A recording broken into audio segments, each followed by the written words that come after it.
अस्सलामुअलैकुम बिस्मिल्लाहिर्रहमानिर्रहीम। हम पैराबोला की प्रॉपर्टीज़ पढ़ रहे थे। अब उसमें एक प्रॉपर्टी ये है, find the locus of the middle points of a parallel course of a parabola. हमारे पास है पैराबोला, सपोज एक ये, और हमारे पास ये हैं कोड्स। ये हमारे पास पैरेलल कोड्स हैं। कोड मैंने बताया था कि जो हमारे पास पैराबोला के दो पॉइंट को लाइन इंटरसेक्ट करेगी वो हमारे पास होता है कोड, और जो लाइन फोकस में से पास हो रही होती है उसको हम क्या कहते हैं, फोकल कोड। अब सपोज ये सारे पैरेलल कोड्स हैं, हम क्या करेंगे, इनके मिड पॉइंट्स को ज्वाइन कर देंगे। अब अगर इनके मिड पॉइंट को ज्वाइन करने वाली जो लाइन हमारे पास बन रही है, हमने उसकी इक्वेशन फाइंड करनी है। यहाँ हमें जो क्वेश्चन गिवन है उसमें यही चीज़ रिक्वायर्ड है कि find the locus of the middle points. Locus का मतलब यानी कि हमने उसका पाथ डिस्क्राइब करना है या उसकी इक्वेशन ड्राइव करनी है। Middle points of the parallel codes of a parabola. अब ये पैराबोला के पैरेलल कोड्स हैं, उनके हमने मिडल पॉइंट्स की जो इक्वेशन बन रही होगी या जो मिडल पॉइंट्स को मिलाने वाली लाइन बन रही होगी, हमने उसका लोकस निकालना है या पाथ निकालना है, या हम उसको ये भी कह सकते हैं कि हमने इक्वेशन निकालनी है। अब हमारे पास सपोज ये एक्स एक्सिस है इस साइड पे, और ये हमारे पास वाई एक्सिस है। ये जो पैराबोला है हमारे पास उसकी इक्वेशन होती है, अगर राइट साइड पे ओपन हो रहा हो तो Y square is equal to 4ax। हमारे पास उसकी इक्वेशन ये होती है, is the equation of parabola.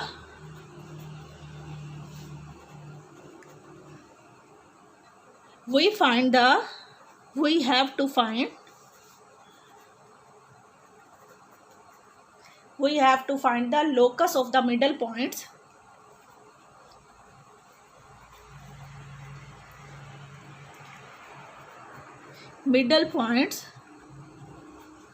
of a parabola।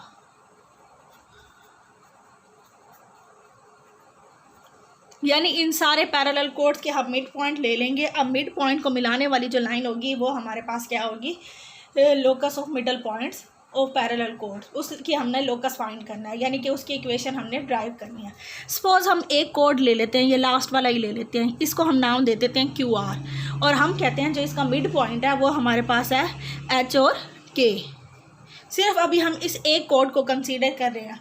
हम इसकी इक्वेशन निकाल देंगे, फिर हम इन सारों के लिए हम उसको जनरलाइज कर देंगे। अब हमारे पास क्या है, ये एक कोड है QR, हमारे पास एक कोड है। हम कहते हैं कि उसकी जो इक्वेशन है, लेट इक्वेशन ऑफ QR, हमारे पास है let equation of QR code. ये हमने इसमें से कोई एक कोड ले लिया। हम कहते हैं कि उसकी इक्वेशन एक स्ट्रेट लाइन है, तो स्ट्रेट लाइन की इक्वेशन हम कैसे लेते हैं, y is equal to mx plus c। अब यहाँ पे अगर मैं कहूँ कि ये सारी कोड्स की अगर हमें इक्वेशन चाहिए तो हमारे पास इसी तरह की इक्वेशन होगी। अब ये हमारे पास कोड सारे पैरेलल हैं तो उनकी स्लोप हमारे पास इक्वल होगी, लेकिन जो सारे कोड्स हैं उनके लिए हमारे पास c की वैल्यू क्या होगी, डिफरेंट होती जाएगी। यानी कि जो इनका इंटरसेप्ट है वो हमारे पास क्या होता जाएगा, डिफरेंट होता जाएगा। यानी जो इनका मिड पॉइंट का जो वो होगा कि जिस पॉइंट पे ये इंटरसेक्ट करेंगी y को, वो वाला हमारे पास पॉइंट क्या होगा, डिफरेंट होगा। लेकिन स्लोप हमारे पास क्या होगी, सेम होगी, क्योंकि ये सारे कोड जो हैं वो पैरेलल हैं, और पैरेलल अगर 2 लाइंस हो या 3 लाइंस हो, जितनी भी लाइंस हो, तो उन सब की हमारे पास स्लोप क्या होती है, सेम होती है। अब अगर मैं इसी इक्वेशन में से x की वैल्यू निकाल लूँ तो mx हमारे पास आ जाएगा y माइनस c, और इसी तरह x हमारे पास आ जाएगा y minus c over m। अब अगर मैं यही वैल्यू पुट कर दूं इक्वेशन पैराबोला की इक्वेशन में, तो हमारे पास ये इक्वेशन बन जाएगी y square is equal to 4ax की जगह पे हम पुट कर देंगे y minus c over m। तो हमारे पास ये इक्वेशन बन जाएगी। अगर मैं इसको ओपन करूं तो हमारे पास इक्वेशन बनेगी y स्क्वायर, y का कोफिशिएंट हमारे पास 4a ओवर m है, तो यहाँ आके 4a ओवर m नेगेटिव हो जाएगा। और अगर हम कांस्टेंट टर्म देखें तो 4ac ओवर m यहाँ पे नेगेटिव था, तो यहाँ पे आके प्लस हो जाएगा, 4ac over m is equal to 0। अब ये जो इक्वेशन है हमारे पास क्वाड्रेटिक है इन y में, तो इसकी हमारे पास 2 रूट्स आएंगी। हम कहते हैं कि वो जो रूट्स हैं वो हमारे पास क्या है, y1 और y2 हैं। क्योंकि क्वाड्रेटिक इक्वेशन है, इसकी डिग्री हमारे पास 2 है, तो हमारे पास इसकी रूट्स भी हमारे पास क्या आएंगी, 2 आएंगी। और वो 2 पॉइंट्स हमारे पास कौन से होंगे, जहाँ पे ये जो कोड है ये पैराबोला को इंटरसेक्ट कर रहा होगा। हमारे पास जब भी हम किसी कर्व की इक्वेशन में स्ट्रेट लाइन की इक्वेशन पुट करते हैं, तो जितनी डिग्री की इक्वेशन बनती है उतने पॉइंट के ऊपर वो लाइन जो है वो कर्व को इंटरसेक्ट करती है। अब हमने स्ट्रेट लाइन की इक्वेशन से वैल्यू निकाल के हमने इस कर्व की इक्वेशन पैराबोला की इक्वेशन में पुट किया, तो ये हमारे पास जो 2 क्वाड्रेटिक इक्वेशन बनी है, इसकी जो 2 रूट्स आएंगी, इसका मतलब है 2 पॉइंट्स ऐसे होंगे जहाँ पे ये जो कोड है जिसकी इक्वेशन हमने निकाल के पुट की है वो 2 पॉइंट पे पैराबोला को इंटरसेक्ट करेगा।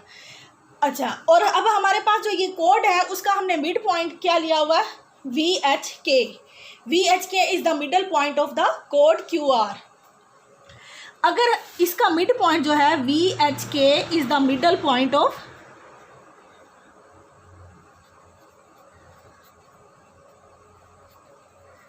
QR, तो मिडल पॉइंट हम कैसे फाइंड करते हैं। अगर सपोज हमारे पास ये वाले पॉइंट्स हैं x1 y1 और x2 y2, अगर ये 2 पॉइंट्स हमारे पास ऐसे हैं, तो हम मिड पॉइंट कैसे फाइंड करते होते हैं, हमें सिर्फ y वाला चाहिए क्योंकि ये इक्वेशन हमारे पास जो क्वाड्रेटिक है वो y में है। तो अगर मुझे मिड पॉइंट चाहिए y वाले कंपोनेंट्स का, तो हमारे पास k की वैल्यू कैसे निकालेंगे, हम x1 plus x2 divided by 2 करेंगे और y1 plus y2 divided by 2 करेंगे, यानी कि h की वैल्यू हमारे पास आएगी x1 प्लस x2 ओवर 2 और k हमारे पास होगा y1 प्लस y2 ओवर 2। तो यहाँ पे जो हमारे पास मिड पॉइंट का कोफिशेंट है y वाला कोफिशेंट, वो हमारे पास किसके इक्वल आएगा, y1 प्लस y2 ओवर 2। क्योंकि ये हमारे पास मिड पॉइंट है, मिड पॉइंट में अगर हमने 2 पॉइंट्स का मिड पॉइंट निकालना हो तो हम उनके उसी कोफिशेंट को दोनों को ऐड कर देते हैं, जैसे अब y वाला कोफिशेंट दोनों को ऐड करके डिवाइड कर देते हैं 2 पे। तो अब हमारे पास ये k की वैल्यू आ गई है। अब हमारे पास ये जो क्वाड्रेटिक इक्वेशन बनी है, अगर मैं यहाँ से 2 रूट्स हमारे पास, सपोज हमारे पास y1 और y2 आ रहा है, हमारे पास जो इक्वेशन बनी है वो y² माइनस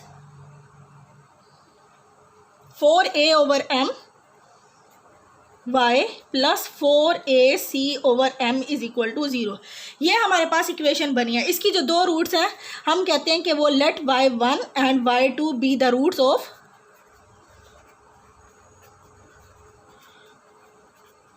हमारे पास जो 2 रूट्स हैं, यानी कि जो 2 पॉइंट जिस पे ये कोड ने पैराबोला को इंटरसेक्ट किया, वो हमारे पास क्या है, एक y1 है एक y2 है। अच्छा, तो अब हम कैसे निकालते हैं, सम ऑफ रूट्स हमें पता है किसके इक्वल होता है, सम ऑफ रूट्स हमारे पास होती हैं माइनस b ओवर a। तो माइनस b हमारे पास, यानी कि b की वैल्यू है माइनस 4a ओवर m, जब हम माइनस से मल्टीप्लाई करेंगे तो 4a ओवर m हो जाएगा। अब हमने इसको डिवाइड करना a से, a की वैल्यू हमारे पास है 1, तो हमारे पास यही आंसर आ जाएगा। अब हमने अभी निकाली है k की वैल्यू हमारे पास क्या थी, y1 प्लस y2 ओवर 2, और सम ऑफ रूट्स हमने क्या निकाला है, y1 प्लस y2 की वैल्यू निकाली है। यानी कि 2 रूट्स को, जब हमने ये क्वाड्रेटिक इक्वेशन y में थी, इसकी 2 रूट्स हमने क्या है, y1 और y2 है, जब हम इन दोनों रूट्स को ऐड करेंगे तो वो हमारे पास होता है माइनस b ओवर a। तो b की वैल्यू हमारे पास थी माइनस 4a ओवर m, तो वो हो जाएगी 4a ओवर m। a की वैल्यू 1 थी तो 1 से डिवाइड करेंगे तो वही आंसर आएगा। अब हम ये y1 प्लस y2 की वैल्यू इसमें पुट कर देते हैं, तो k हमारे पास हो जाएगा y1 प्लस y2 हमारे पास है 4a ओवर m, और जब 2 से डिवाइड करेंगे तो 2m हो जाएगा, तो ये हो जाएगा 2a ओवर m। ये हमारे पास इस कोड का मिड पॉइंट आ गया, y वाला कोएफिशिएंट। फॉर जनरल रिप्रेजेंटेशन अब हमारे पास क्या था, ये जो कोड था हमने इसका मिड पॉइंट निकाला था h और k, तो हमने k की वैल्यू निकाल दी है। क्योंकि ये क्वाड्रेटिक इक्वेशन y में बनी थी इसलिए हमने उसका कोएफिशिएंट का y वाला बनाया है, k की वैल्यू निकाली है। तो अगर मुझे इसकी जनरल रिप्रेजेंटेशन करनी हो, ये जो हमारे पास वैल्यू आई है वो सिर्फ एक कोड के लिए आई है, यानी कि k जो हमने QR कोड सपोज किया था उसकी वैल्यू आई है। लेकिन अगर हमें जनरल चाहिए, for general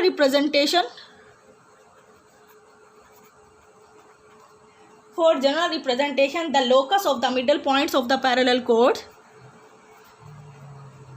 locus of the middle point of the parallel chords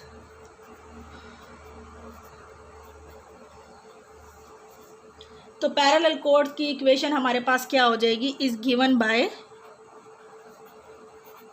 y is equal to 2a/m, क्योंकि ये सिर्फ उस कोड के लिए था। अब जब हम उसको जनरल लिखेंगे तो हम k की जगह पे क्या पुट कर देंगे, y पुट कर देंगे।